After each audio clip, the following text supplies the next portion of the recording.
పహల్గాం ఉగ్రదాడి తర్వాత భారత్ దాడి చేస్తే ధీటుగా బదిలిస్తామన్న పాకిస్తాన్ ఎందుకు ఒక్కసారిగా కాల్పుల విరమణ అనే కాళ్ల బేరానికి వచ్చింది? అప్పటిదాకా భారత్ పాక్ ఘర్షణను పెద్దగా పట్టించుకొని అమెరికా ఎందుకు రంగంలోకి దిగింది? పాకిస్తాన్ అణుస్థావరాలను భారత క్షిపణులు తాకడమే ఎందుకు కారణమా? సామాజిక మాధ్యమాల్లో చక్కర్లుగొడుతున్న ఈ వార్తలపై భారత సైన్యం ఏం చెప్పింది? ఈ కథనంలో చూద్దాం. మే 9 అర్ధరాత్రి 10వ తేదీల్లో పాకిస్తాన్లోని కీలక వాయుసేన స్థావరాలపై అత్యంత ఖచ్చితత్వంతో దాడులు చేశామని భారత్ ప్రకటించింది.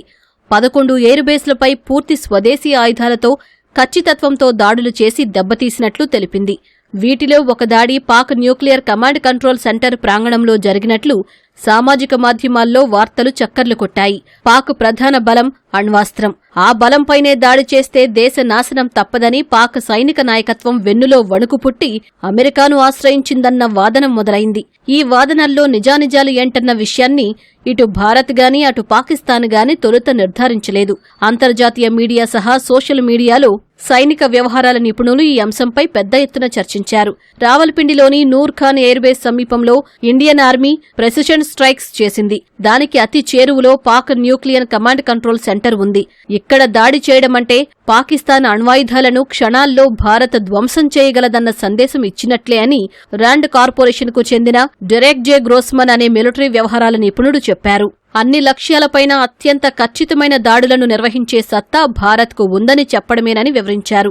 ఆ దాడుల తర్వాతే అమెరికా రంగంలోకి దిగి కాల్పుల విరమణ చేసుకోవాలని సర్ది చెప్పినట్లు వెల్లడించారు.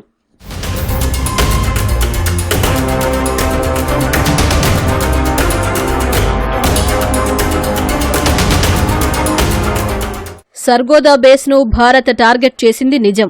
అక్కడ బాంబులు, మిస్సైల్స్, డ్రోన్లతో అత్యంత ఖచ్చితత్వంతో Bharat విరుచుకుపడింది.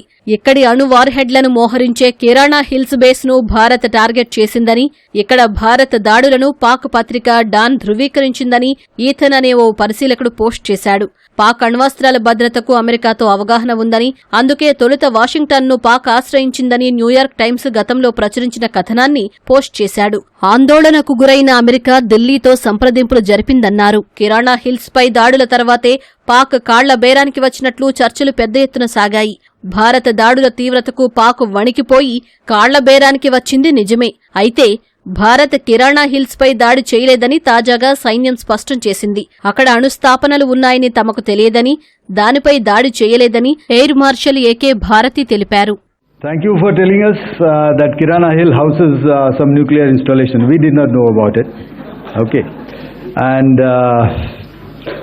we've not hit Kirana Hills, whatever is there. Okay. I did not brief in my briefing yesterday. Thank you. 11 Pakistani air బేస్లపై ప్రెసిషన్ స్ట్రైక్స్ ను 3 గంటల్లోనే పూర్తి చేసినట్లు భారత సైన్యం ప్రకటించింది. వీటిలో నూర్ ఖాన్ బేస్ ప్రధానమైనది.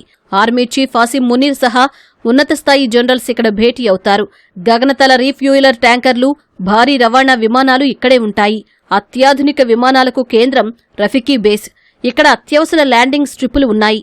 మురీద్ బేస్లో మానవరహిత డ్రోన్లను నిల్వ చేస్తారు. సర్గోదాను పాక్ అణునాడిగా చెబుతారు. బోల్గారీ స్థావరంపై భారత్ చేసిన దాడిలో స్క్వాడ్రన్ లీడర్, 4 వాయుసేన సిబ్బంది సహా 50 మంది చనిపోయారు. 20% ఎయిర్ ఫోర్స్ మౌలిక సదుపాయాలు, F-16, JF-17 ఫైటర్లు భారత దాడుల్లో ధ్వంసమయ్యాయి. అణ్వాయుధాల నిల్వ ఉంచే జకోకాబాద్తో పాటు రాడార్స్ హిట్, సుకూర్, పస్రూర్, సియాల్కోట్, స్కర్దు, చునియన్ స్థావరాలపై భారత్ అత్యంత ఖచ్చితత్వంతో దాడులు చేసింది. కొన్నింటిని ధ్వంసం చేసేందుకు సుఖోయ్ 30 నుంచి బ్రహ్మోస్ సూపర్సోనిక్ క్రూజ్ క్షిపణులను వినియోగించింది.